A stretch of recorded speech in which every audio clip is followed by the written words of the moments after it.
বন্যা দুর্গতদের জন্য সারা দেশের মানুষ ঐক্যবদ্ধ হয়ে কাজ করেছে, যে একটি জাতীয় ঐক্য হিসেবে বিবেচনা করা হচ্ছে। এটি একটি পরিবর্তিত বাংলাদেশ, আগের বাংলাদেশ নয় বলে জানিয়েছেন দুর্যোগ ব্যবস্থাপনা এবং ত্রাণ উপদেষ্টা ফারুকী আজম। দুপুরে ফেনী জেলা প্রশাসকের সম্মেলন কক্ষে আয়োজিত এক মতবিনিময় সভায় তিনি এই মন্তব্য করেন। এই সময় তিনি আরো বলেন, প্রিয় নম্বর সেট করে বিকাশে সেন্ড মানি করুন ফ্রি। আমরা যে যার জায়গায় স্বাধীন, এজন্য মেধাকে কাজে লাগিয়ে সমন্বয় করতে হবে।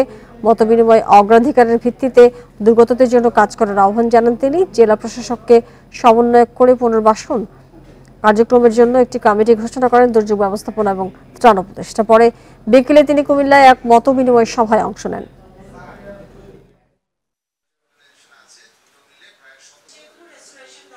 চৌধুরী সাহেবের রাস্তাটা আগে বানাইতে হবে, ওই কলিমুল্লার রাস্তাটা পরে হবে।